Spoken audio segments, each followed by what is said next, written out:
Kumbhari. And we're going to tell you a little bit about our paper, Cryoballoon Ablation for Gastric Pouch and or Outlet Reduction in Patients with Weight Regain Post-Roux-en-Y Gastric Bypass. So to start with, I'd like to tell you a little bit about the premise for doing the study. There are patients who unfortunately do regain weight after Roux-en-Y gastric bypass, and there's multiple potential reasons for this.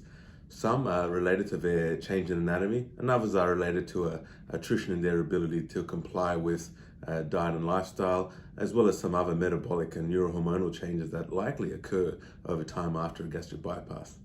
You know, one of the things we can do as endoscopists is access the upper gastrointestinal anatomy, and therefore we can make change to make either the pouch smaller or reduce the size of the gastrojejunal anastomosis or gastric outlet. There are several current technologies to do that on the market.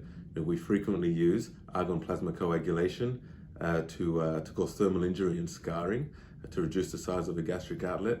There is an endoscopic suturing system available and another plication system available that can be used to reduce the size of both the gastric outlet and pouch in patients who have dilated segments there after a gastric bypass. Now, however, both these techniques are technically challenging.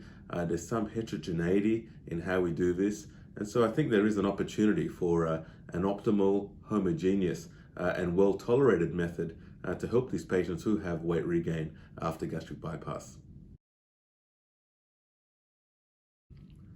So we sought to use a cryoablation balloon, which is traditionally used to treat diseases of the esophagus, such as Barrett's esophagus, in the gastric pouch and across the gastrojejunal anastomosis to create scarring and reduce its respective size.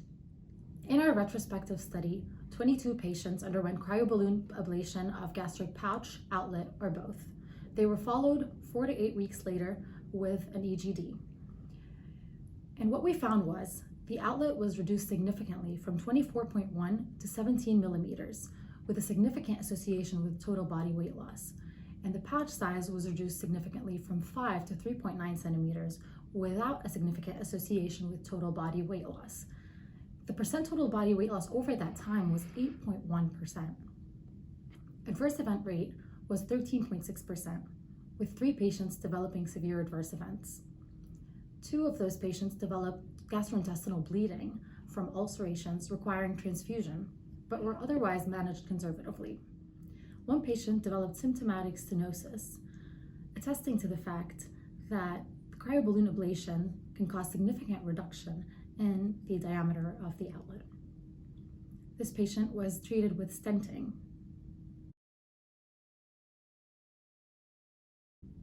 Overall, this is a very promising technique, but further investigation is required into lowering the rate of adverse events by the institution of PPIs and changes in dosing to the outlet specifically. In addition, the device itself was developed for the esophagus, and technical changes might help it better treat the gastric outlet instead.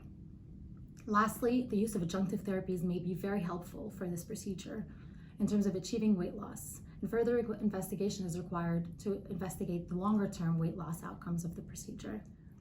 We hope you enjoy our manuscript.